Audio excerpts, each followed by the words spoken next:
Hi friends, ఈరోజు కొత్త recipe తోటి మళ్ళీ మీ ముందుకు వచ్చేసాను. ఫ్రెండ్స్, మనం ఫ్రూట్ కస్టర్డ్ తయారు చేసుకుందాం. పదండి, ముందుగా స్టవ్ వెలిగించుకుందాం. 1 లీటర్ పాలు కాగబెట్టుకుందాం. ఫ్రెండ్స్ ఈ 2 లీటర్ల పాలు పొంగొచ్చేంత వరకు కాచుకుందాం. ఫ్రెండ్స్, ఈ పాలను చూస్తుంటే పాలు నీళ్లు ఎలాగో కలిసి ఉంటాయో అలాంటిది నా మనసులో ఒక పాట పాడాలనిపిస్తుంది. ఫ్రెండ్స్, ఎన్నెన్నో జన్మల బంధం నీది నాది, ఎన్నటికీ వీడని బంధం నీది నాది, ఒక్క క్షణం నిన్ను వీడి నేనుండలేను.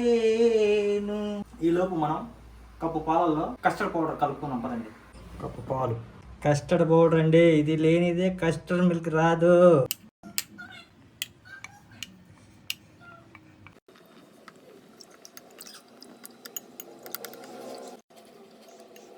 కలిపేసాం ఫ్రెండ్. ఈలోపు పాల దగ్గరికి వెళ్ళి చూసేద్దాం. పదండి, పాలు అయితే పొంగు వచ్చేసింది. ఫ్రెండ్స్, స్టవ్ సిమ్లో పెట్టుకొని ఈలోపు ఈ 30 కిలో చక్కెర యాడ్ చేసేద్దాం.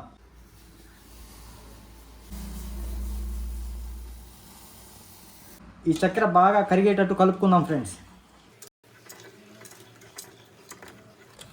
నేను 2 లీటర్ల పాలు తీసుకున్నాను కాబట్టి 30 కిలో చక్కెర వేసాను. మీరు లీటర్ తీసుకుంటే 400 గ్రామ్స్ వేసుకోండి. ఈ పాలని మనం మజ్జిగ కవ్వం పెట్టినట్టు తిప్పుతా ఉందామండి. ఈ పొంగుచ్చిన పాలల్లో మనం కలుపుకున్న కస్టర్డ్ పౌడర్ని యాడ్ చేసేసుకుందాం. ఫ్రెండ్స్, ఇది యాడ్ చేస్తా మనం ఇలా తిప్పుతూ ఉండాలి. ఫ్రెండ్స్, ఈ పౌడర్ మిల్క్ ఈ మిల్క్ 2 యాడ్ అయ్యేటట్టు తిప్పుతూ ఉండాలి.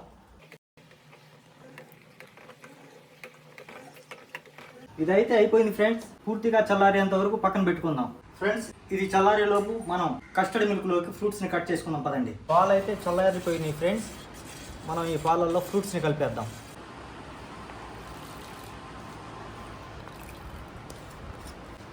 ఈ కస్టర్డ్ మిల్క్లో ఏ ఫ్రూట్స్ అయినా వాడుకోవచ్చు. ఫ్రెండ్స్, నేనైతే ఈ ఫ్రూట్స్ వాడతాను. కలిపేసుకుందాం. ఫ్రెండ్స్,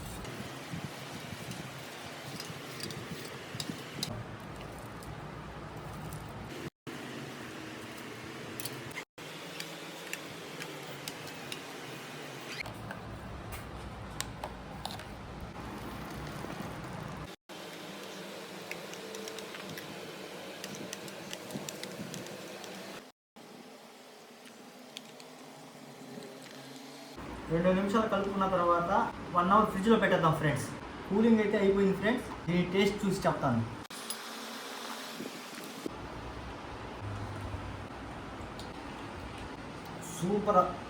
సూపర్ అంటే సూపర్ అమృతంలా ఉంది. Friends, please like and subscribe. ఇలాంటి మరిన్ని వీడియోలతోటి మళ్ళీ మీ ముందుకు వచ్చేస్తా. Friends, bye.